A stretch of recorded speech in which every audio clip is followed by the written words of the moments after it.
Nike reportedly plans to start selling on Amazon again.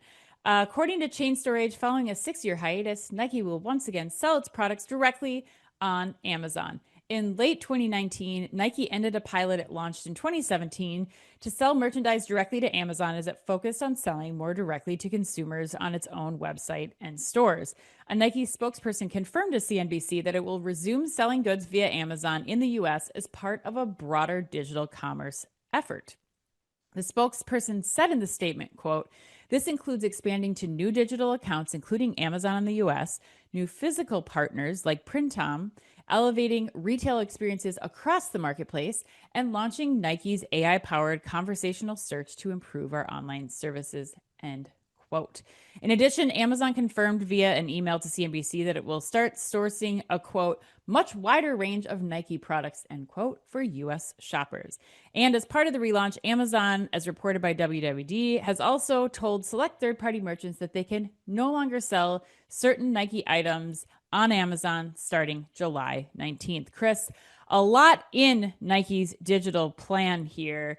Are you pro or con Nike coming back to Amazon?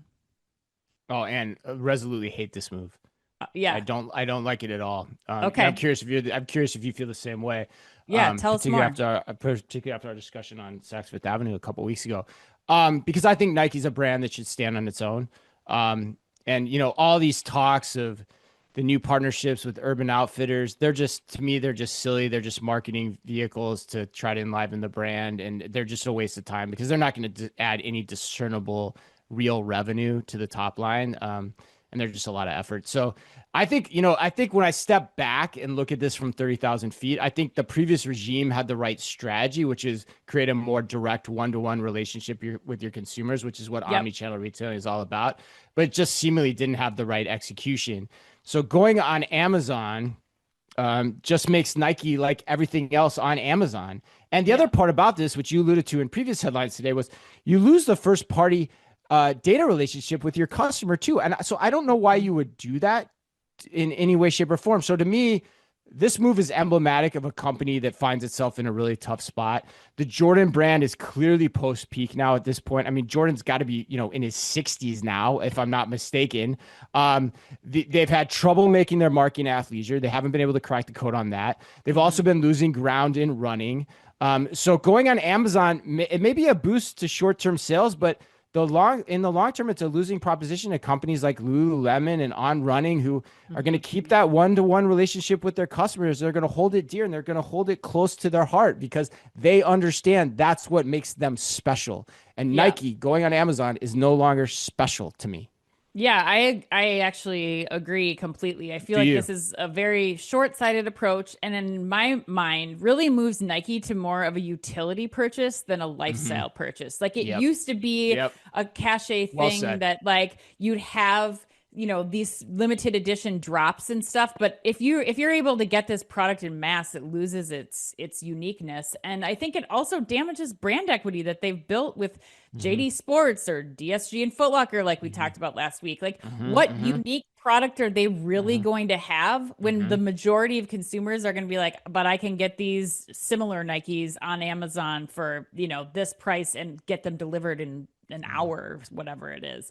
So I think that to me causes alarm. Also, I wonder if this doesn't open up Nike to more fraudulent product too. Like when you're on the Amazon, you're on Amazon now, like are you opening it up because people are going to just search Nike or Air Force Ones? Like, are they more susceptible to getting a product that isn't an original, Nike product? And how does Nike kind of control that part of it? Because that to me is another area where you don't always know what you're getting. And Amazon's not as I guess closely watching that as some of your other larger partners, but yeah, I'm not as worried about that because I think the subcontext to the headline you read is I actually think Amazon has made a deal with Nike to try to police that to a larger degree than they probably have in the past as well. That was what I took from that, but it probably could potentially still be an issue. But Amazon today in today's day and age with technology should be able to tell when somebody's trying to put out a counterfeit pair of Nikes as a third party seller and get them off the site because the only people that should be selling Nikes on their site are Nike. Correct. Right? In theory. In theory. So, yeah. Yes. in theory, that's the way. But I think the other point you made me think of too here, Ann, is like the drops. I used to go on the drops all the time.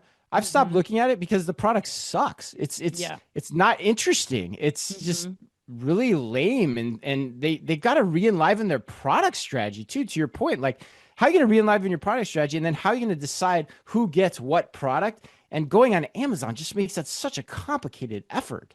Yeah. Yeah, it's just it doesn't seem like the right move. It feels like it's just 100% utility. Like I need a new pair of shoes for my kid. I'm going to get the cheapest Nikes I can on Amazon, have them delivered same day, which is good in the short term. It'll probably boost sales a little bit, but is that the lasting impression you want to leave with your consumer? No. I don't think so. I thought your comment about utility. What'd you say? Utility versus versus lifestyle. lifestyle. Yeah, I think that nails it.